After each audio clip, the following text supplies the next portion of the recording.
That's better. I'm having a sound problem today. Charles Moscowitz, thanks for joining me live here at all of my live stream stations and the podcast.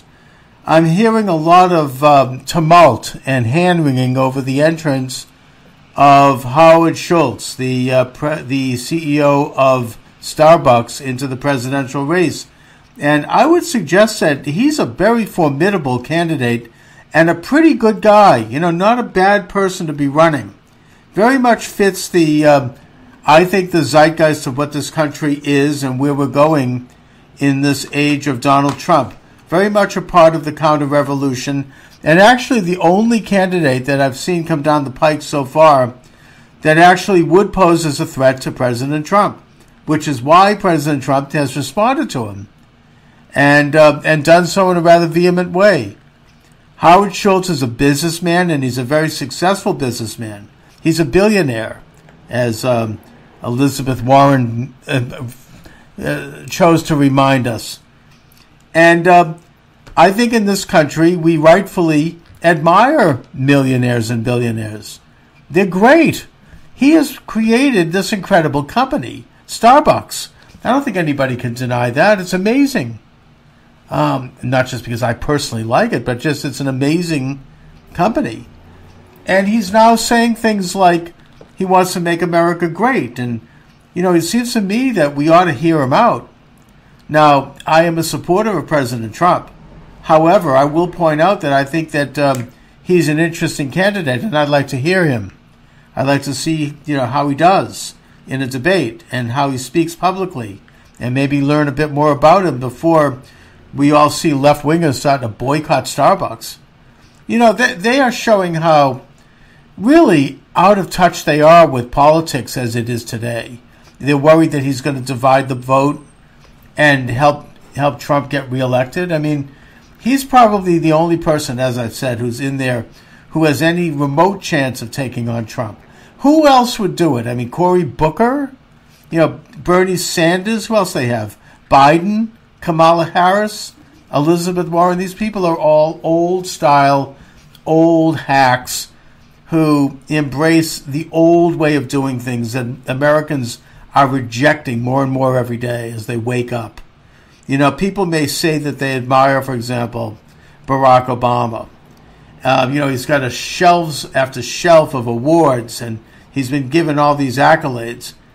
But I honestly don't think that in one's heart of hearts, one wants to see him come back. We don't want to go back to that.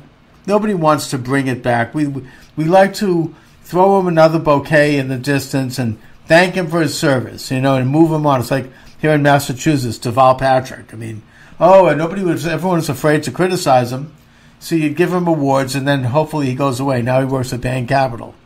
That's what these old left-wing hacks are. Nobody wants that kind of rhetoric anymore.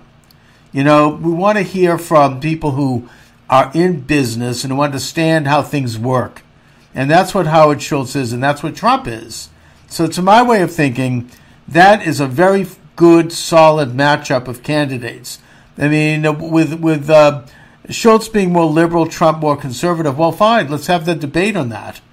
And but either way, they both have the gravitas, the temperament, the understanding to be good presidents, as Trump is, and I think that Howard Schultz very well could be. So, these naysayers who are saying let's boycott Starbucks, give me a break. Do they really think that if they really wanted to defeat Trump, I actually think they should get behind Schultz and try to see what can happen. But the problem with them is that they don't understand the Trump movement. They don't understand the counter-revolution that Trump represents.